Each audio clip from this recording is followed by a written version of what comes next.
to T3 dito sa TV5.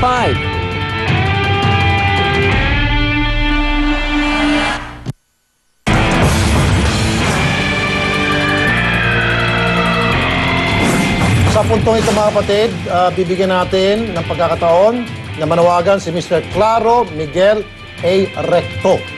Live po dito sa ating studio, sa T3. Kapatid po siya, o half-brother po siya, ni, half-brother? Yes. Ni Senator Ralph Recto. Kaya po siya napunta rito sapagkat maraming beses na po siya pupunta sa Senado para kausapin po yung kanyang nakakababatang kapatid. Meron po siyang kailangan, meron siyang kunting idulog. Pero itinataboy na po siya, pinagtatataguan, at mananawagan po siya rito sa atin ngayon. Mamaya subukan po natin tawagan sa telepono si Senador Recto para tingnan natin yung kanyang reaksyon kung anong pwedeng ang sasabihin niya. Mr. Recto, Sir, Mr. Claro Miguel. Okay, matagal niyo na pong gusto makausap inyong kapatid. Bakit ho? Yes. I wanted to ask him to sit down with me to discuss yung he actually owes me something of financial form, and I asked him to.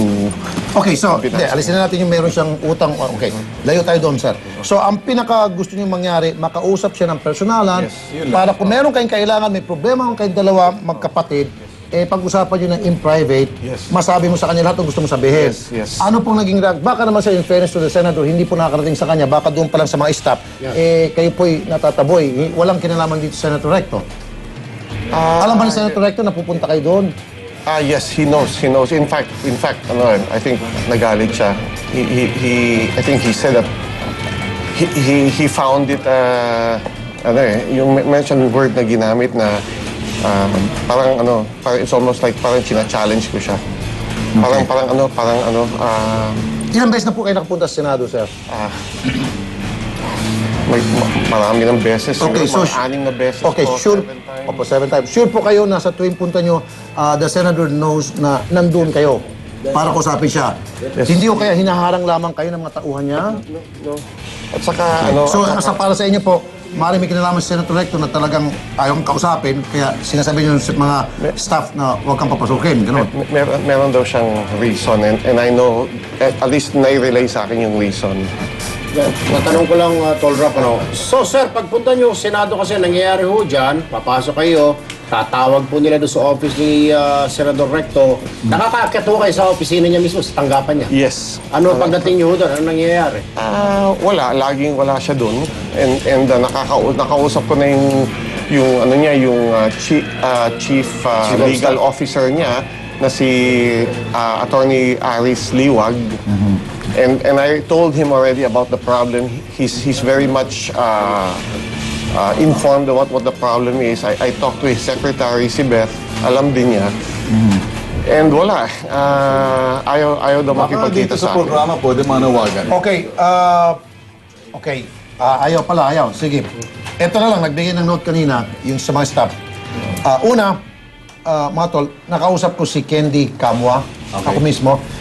Inadmit naman ni Candy na kapatid ni Ralph. Okay. Senator Ralph Recto, itong si Mr. Claro Miguel. Okay.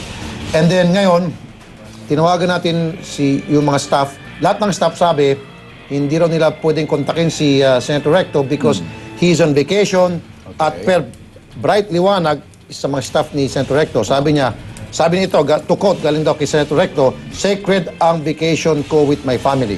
So we have to respect that. Alright. Okay. Sir, ayon po kay Senator Recto, yung kanyang bakasyon, he's on vacation right now with his family, it's sacred. Ayaw niya po magpa-istorbo, karapatan niya po yun, kalangin po natin, sir. So manawagan na lang kayo, sir. Okay. Baka nakikinig po si Senator Recto. Huwag lang kayo magbitaw ng mga masamang salita, sir. Manawagan lang po kayo, sir. Manawagan na lang. Ralph, I just wanted to let you know that I'm trying to get a hold of you. I'm trying to ask you for a meeting na sana if you could sit down with me and talk to me about these personal matters. If you are on vacation, I hope you have a good one naman, pero sana you accept me naman as your brother and sit down with me and give me a chance to talk to you. Ayun. Okay, well said, well said. Sige po, sana narinig po ni Senador yun. At panalangin po namin na sana kontakin po kayo para pag-usapan niyo lang po in private yung mga problema niyo, sir. Okay, sir? yes. Kahit pa paano, sana may nagawa po yung TP. Sinubukan Salamat niyo po. bang sumulat sa kanya? Ay, a letter na medyo hand carry, personal confidential. Yes, sir. Sumulot na ako 3 times. Sige, alright. Yes. Ngayon nga, 7 times in person. Ayaw rin papasukin. Okay. Sige po. Ipagdasal mo na lang, baka maliwanagan at medyo ikay kakausap. Yes, sir. Eh, siguro naman, naniniwala sa Diyos si Senador. Hindi ba? I've been praying po. I've been Alright, praying. keep praying. Alright, Sige sige, po. sige. Thank you po, sir, ha? Okay. Yes, sir. Yes, sir. sige. Okay, pero bago tayo magtapos, Mr. Claro Miguel Recto, Claro M. Recto. Oh, Claro M. Recto nga siya, oh. Claro M. Recto. Tama, sir, ano? M. Claro mo yun, oh. Claro M. Recto. Si M. Recto. Ito ba yun? Si M. Recto? Hindi po, that's my grandfather. Grandfather. Ayun. Grandfather ko si late Senator. The late Senator. Okay. Kasi pag dito, Claro. Claro Mayo Recto po. Amayo. Okay, thank you. Thank you for the correction. Bago tayo magtapos, mga tol, kumusta natin ang mga balitang abangan nyo sa action? Miss Cheryl, anong malaking balita ngayon?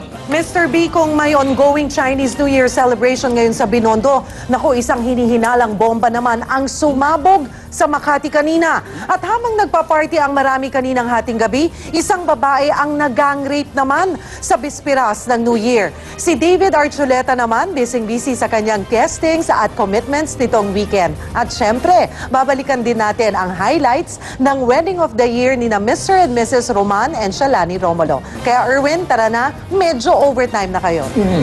Sige, salamat, sir. Susunod po ang action. Huwag kayong bibityo. Dagang salamat sa inyong paminaw, pagtanaw, dili sa T3. Mayang gabi, Rafi Tulfo. Kalmas Ben Tulfo, maraming salamat sa inyong panunood. Ako po, Sir Erwin Tulfo, ang bumangga. Give up! Sige, sir.